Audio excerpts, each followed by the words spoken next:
The cursor blinked at the bottom of page 41 of my own therapy notes, and I sat there at 1 a.m. with the laptop screen too bright in a dark kitchen, staring at 11 months of my own handwriting typed back at me, understanding for the first time that I hadn't just been documenting my anxiety. I'd been building a case. My name is Joe.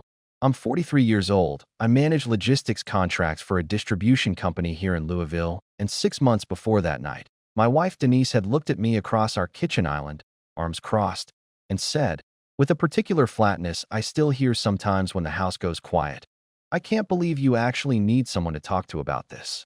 It's embarrassing, Joe." This meaning me. This meaning the fact that I'd started seeing a therapist. I want to tell you about that laptop screen first, because everything else in this story eventually funnels back into it, even though I didn't understand what I was building until I'd already built it. My therapist, a calm, exacting woman named Dr. Priya Okonkwo, had given me a simple assignment back in the spring, a pattern journal, she called it, a place to log the specific moments that made my chest go tight or my thoughts spiral. No analysis required, just dates, times, and plain description. It was meant to help me stop gaslighting myself, stop deciding in the moment that my own unease didn't count. I hadn't expected it to do anything except make me feel slightly less crazy some Tuesday nights. I never expected it to become, 11 months later, a document detailed enough to reconstruct an entire second life my wife had been living 2 towns over, timed with a precision that made my hands go cold reading my own words back to myself. I didn't go looking for that pattern that night. I was updating my entry for the week, scrolling back through old ones to see if Dr. Okonkwo's suggestion that I look for recurring dates held any weight, and somewhere around March, I found myself circling something on the screen with my cursor that I hadn't consciously tracked before. 9 separate entries, roughly every third Thursday, each one noting some version of the same detail. Denise came home late again, said dinner with the regional team ran long. Something felt off, but I can't say what. 9 times. 9 Thursdays. A number too clean to be coincidence, sitting there in my own careful handwriting, transcribed into a therapy app I'd started using specifically because Denise had made it clear, more than once, that talking about my feelings out loud in our own house wasn't something she had patience for. I sat with that pattern for a long time before I let myself understand what it actually was. I have to tell you how we got to that kitchen table moment. The mockery, the silence, all 15 years of it, because none of what came later makes sense without it. And because I think there's a version of me in this story who deserved to catch things sooner than I did. Denise and I met in our late 20s at a mutual friend's wedding in Lexington, and what drew me to her, more than anything, was how certain she seemed about everything. Her opinions, her career trajectory, the shape of the life she wanted. I have never been a certain person. I'm the kind of man who turns a decision over for a week before making it, who avoids conflict the way other people avoid bad weather, quietly rerouting around it rather than walking through it. For a long time, I thought Denise's certainty and my caution balanced each other out. I understand now that what actually happened was that her certainty simply filled every room we occupied, and I got quieter and quieter inside it without either of us fully noticing. We built a good life on paper. 15 years, 2 kids, Ava, 13 now, sharp and watchful in a way that reminds me constantly of what kids absorb even when adults think they're not looking, and Caleb, 8, still young enough that most of what happened this past year passed over him like whether he didn't yet know how to read. Denise worked her way up through a pharmaceutical territory that eventually made her a regional sales lead, a promotion 2 years before any of this started that came with more travel, more late dinners with her team, and a confidence that, I'll admit, I found attractive even as it started asking more and more of the marriage in ways I didn't examine closely enough.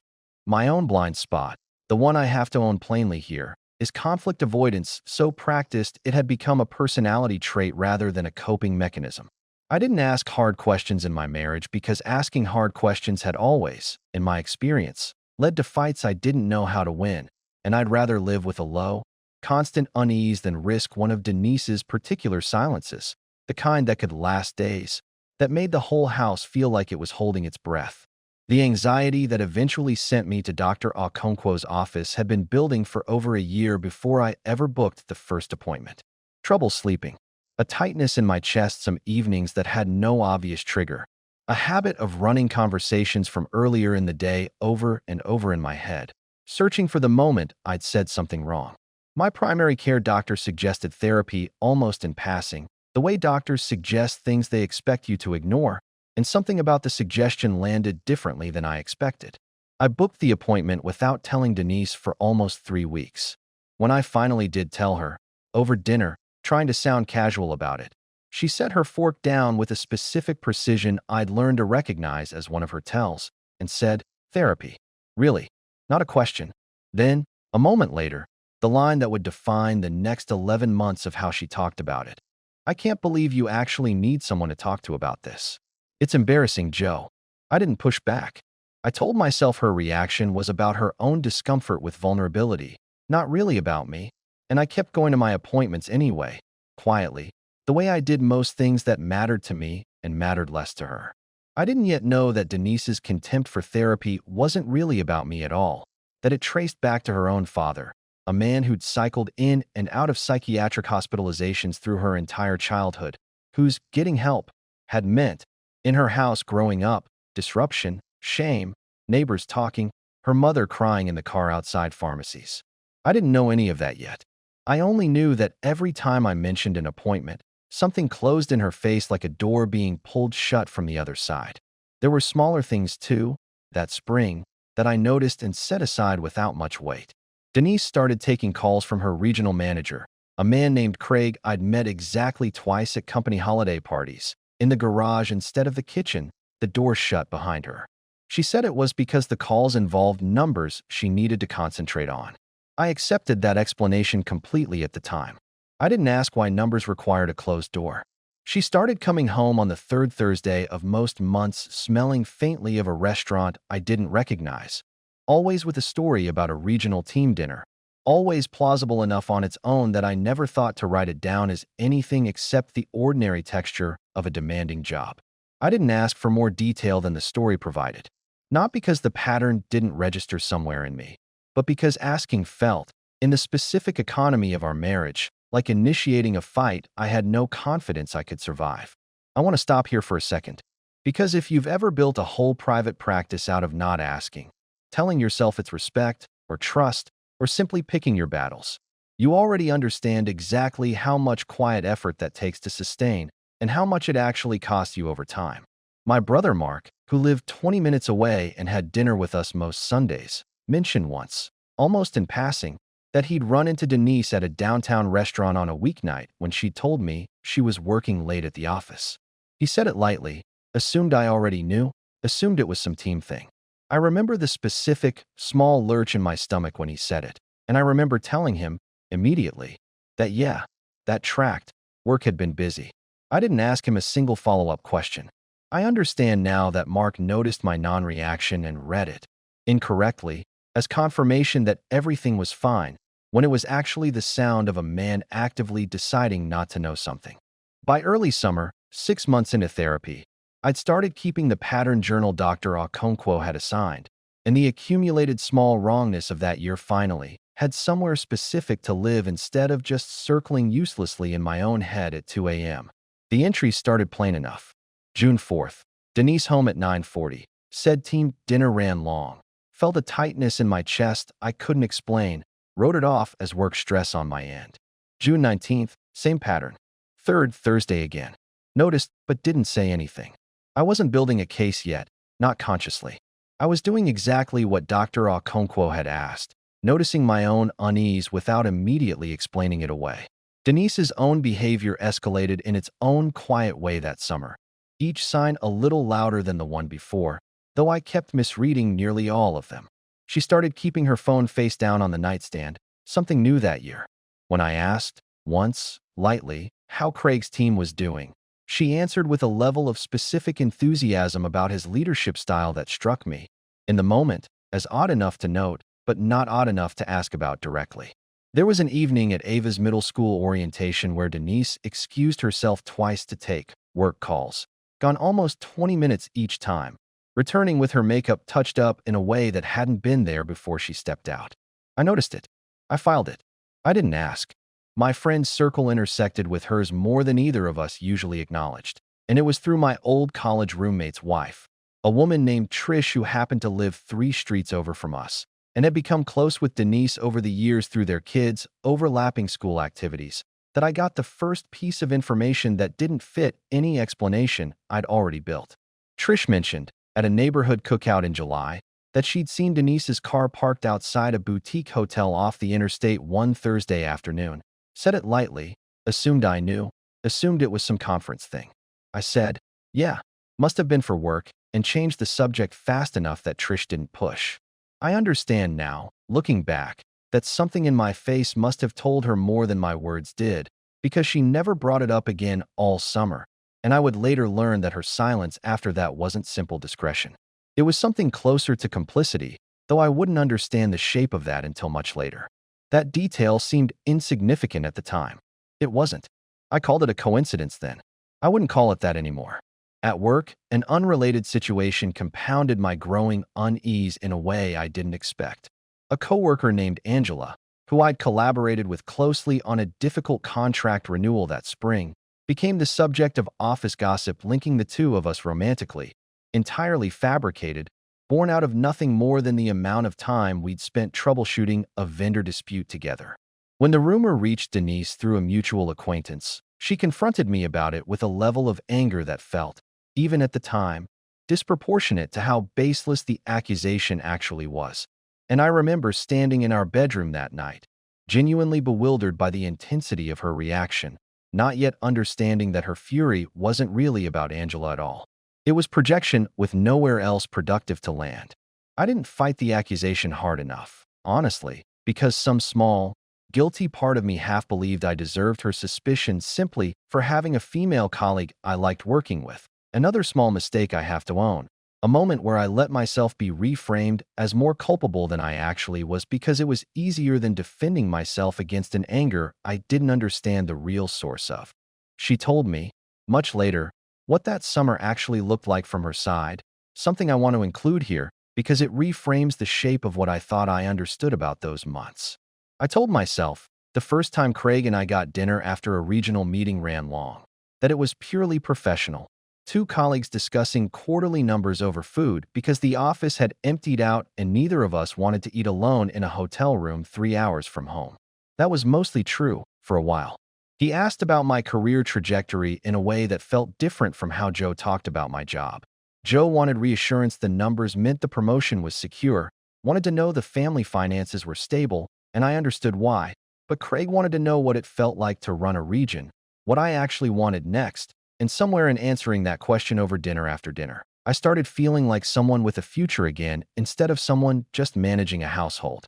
I told myself the hotel, the one Trish saw my car outside, was just convenient after a late team dinner, that staying over instead of driving home exhausted was simple practicality. I know now that reasoning stopped being honest somewhere around the third time. Joe going to therapy that spring terrified me in a way I never explained to him, because his getting help looked, from the inside of my own childhood, exactly like the beginning of every crisis my father ever put our family through. I attacked it because attacking it felt safer than telling him what it actually reminded me of. That's what she told me.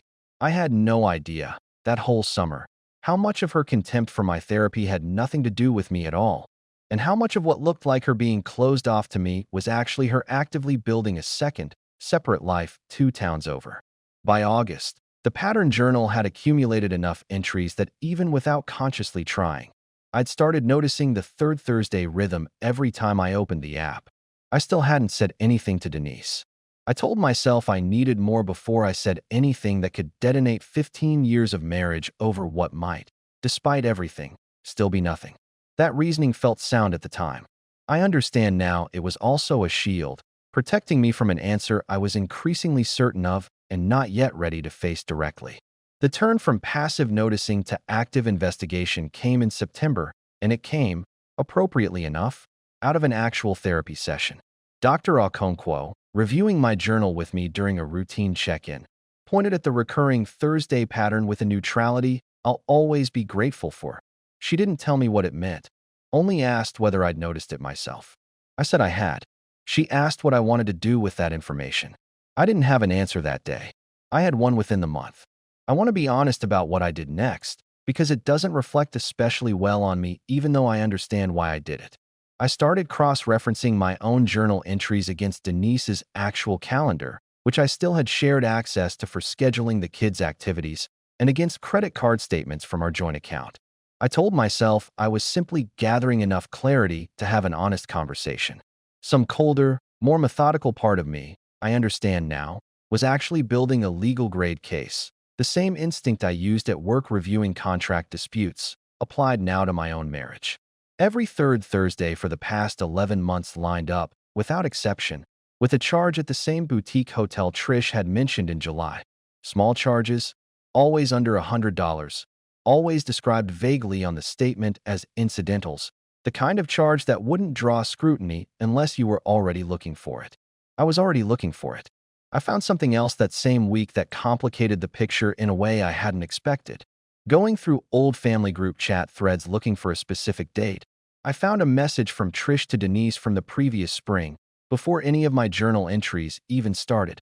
Reading simply, "Saw you two again. Not my business. Just be careful, people talk." Sent. I realized after checking the timestamp. Almost 4 months before my own suspicion had even fully formed. Trish had known. Trish had known for months before I'd written a single journal entry, had mentioned the hotel to me at that cookout with what I'd assumed was innocent oversight, and had actually been sitting on direct, specific knowledge the entire time, choosing silence out of some loyalty to Denise that I still don't fully understand the shape of. I realized then that I hadn't just been slow to notice a pattern. I'd been the last honest person in a small circle of people who'd each, in their own way, decided my not knowing served them better than my knowing would. Trish protected a friendship. My brother Mark, I would later learn, had actually seen Denise and Craig together a second time that summer and said nothing, assuming, he told me later, that it wasn't his place. Every person around me had quietly drawn their own boundary around a truth that was mine to have, and none of them had drawn it in my favor. I photographed the credit card statements, the calendar overlaps, the old message thread from Trish, with the same careful, professional distance I brought to a contract dispute at work, a habit turned, in that moment, toward evidence that had nothing to do with logistics and everything to do with the shape of my actual life. I didn't say anything to Denise that week.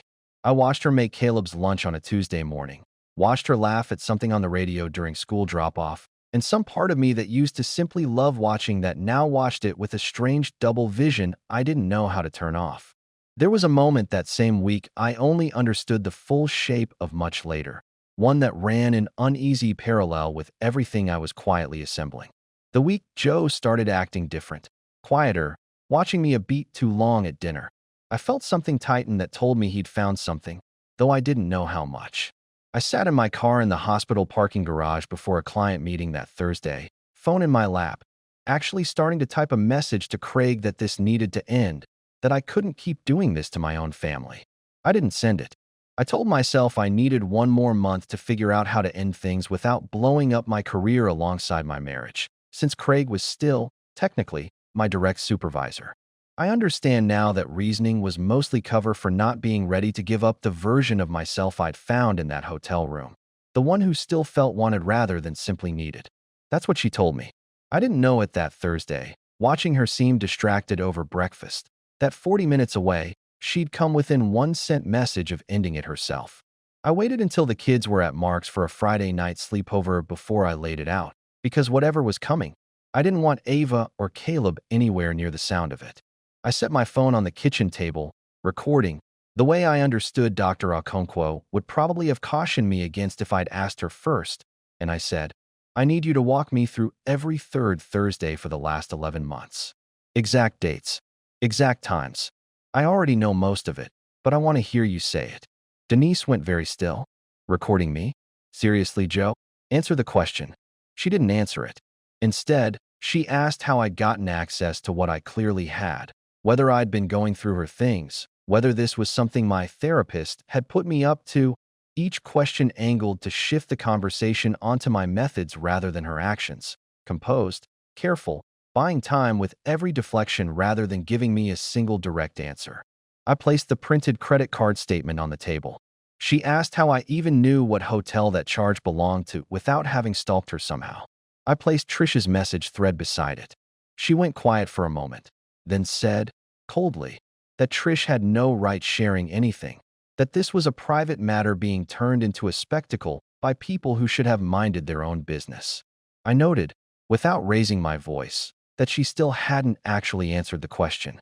She said maybe it had started as innocent dinners that got complicated, that I was building a case like this was a courtroom instead of a marriage, that my going through her calendar and statements this thoroughly said more about my own issues, the anxiety, the therapy, the obsessive journaling, than it did about anything she'd done.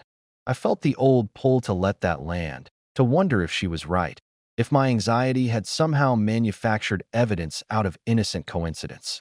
I want to be honest that for one full moment, sitting at that table, I actually doubted the 11 months of documentation in front of me, doubted my own careful cross-referencing, because doubting myself had been such a well-practiced habit in this marriage that it activated even here, even now, with proof spread out plainly on the table. Then I remembered Dr. Okonkwo's actual instruction, not to build a case, only to stop explaining away my own unease, and understood that the case had built itself, month by month, simply because I'd finally started writing down what was actually true instead of what was easier to believe. I need you to stop deflecting, I said, and tell me the truth. All of it. Right now. She was quiet for a long moment, staring at the evidence like something she'd been asked to identify against her will. Then, in a voice that had lost some of its earlier composure, she said, "Fine. You want the truth. Here it is." She finally spoke. This is what she told me, as close to her words as I can hold on to 2 years later. It started after the promotion, when Craig started treating me like someone with a future instead of someone just managing your anxiety and the kids' schedules. The first dinner, I told myself it was professional, that staying late for numbers was normal in this industry. The first time it became something else, I told myself it was a one-time thing, that it didn't have to mean anything about us. I kept going back every third Thursday because stopping meant admitting what I'd already done mattered, and continuing let me pretend I was still in control of it. I was terrified of you finding out. Not because I loved him more than you, Joe, I didn't, but because finding out would mean you seeing me the way my mother used to look at my father, and I could not survive being that person in this house. I almost ended it in September, sat in a parking garage, and started typing a message. I didn't send it, and I don't have a good reason beyond the fact that stopping felt harder than continuing, and I kept choosing the easier, uglier thing instead of the honest one. That's what she told me. I sat there afterward for a long time without saying anything, the recorder still running on the table between us. Trish's role surfaced fully in the weeks that followed. She reached out to me directly, unprompted, about 10 days after the confrontation, apologizing not for knowing, but specifically for the way she'd handled it, admitting she'd chosen loyalty to a 20-year friendship with Denise over honesty with me, a choice she said she now regretted more than almost anything else that year. Her apology didn't undo the months of silence, but it was, at least, honest in a way little else that fall had been.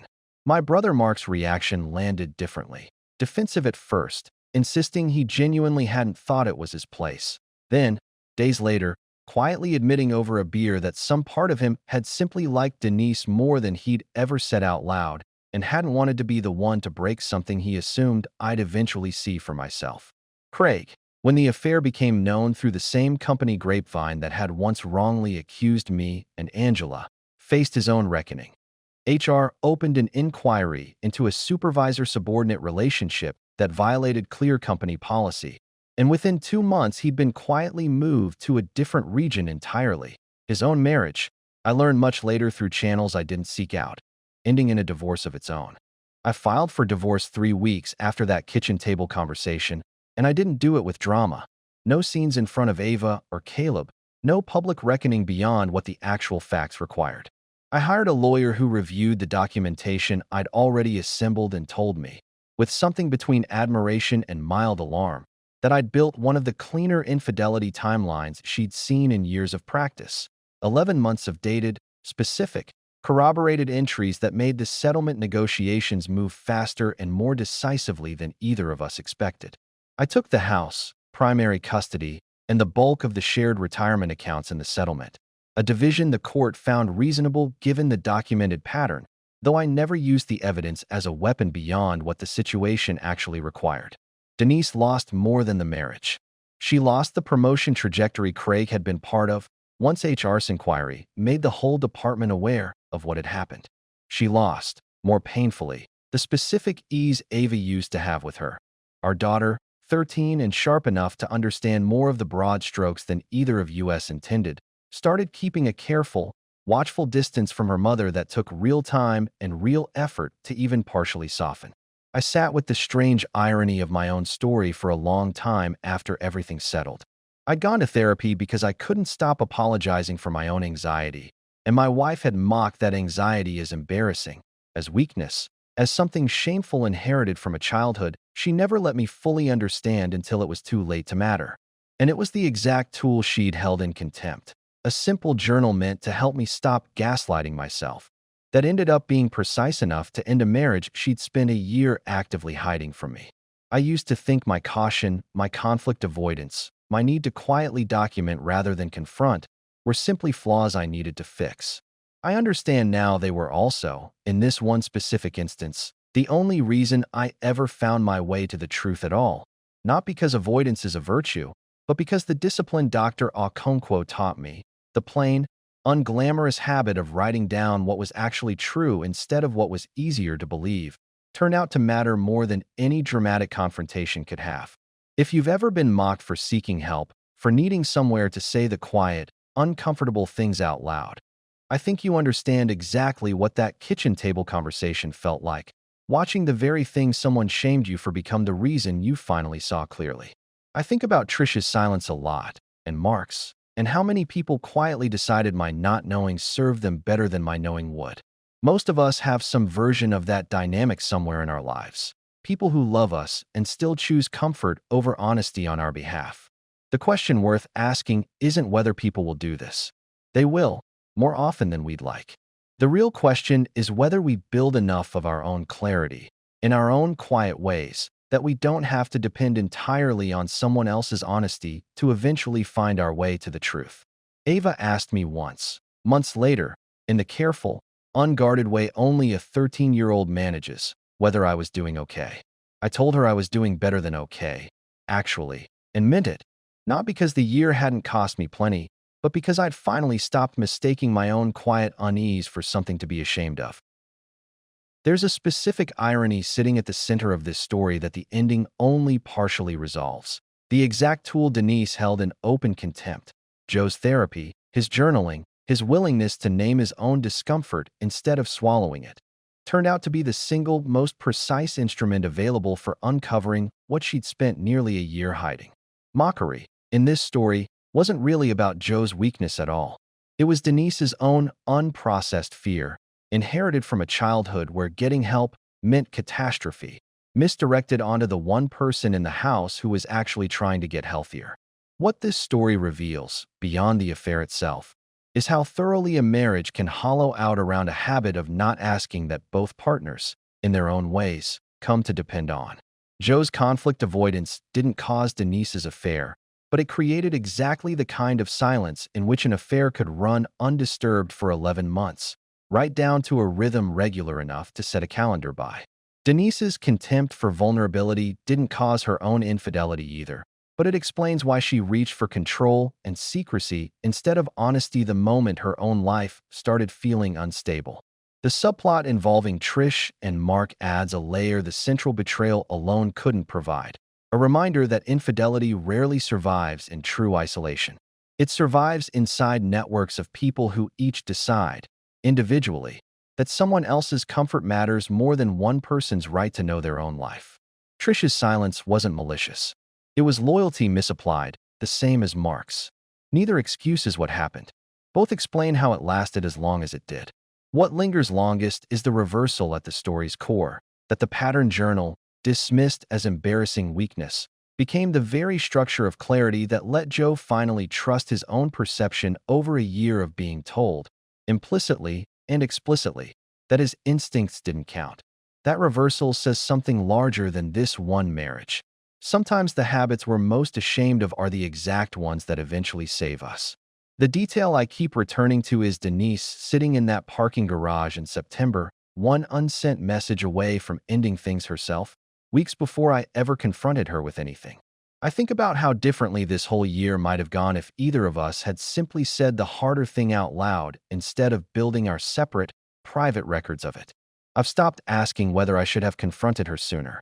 The question I sit with now is why it took me so long to trust my own quiet unease as evidence worth taking seriously, instead of something to apologize for. If you've ever been made to feel ashamed for seeking help, or for simply naming what unsettled you, I'd like to know the one word you'd use for that feeling, or for the moment you finally stopped apologizing for it. Drop it in the comments. And to whoever stayed with me through this whole story, thank you, genuinely, for sitting with something messier than a single villain and a clean ending. Most of what actually broke this marriage lived in the silences around it, and I'm grateful you were willing to look at those too.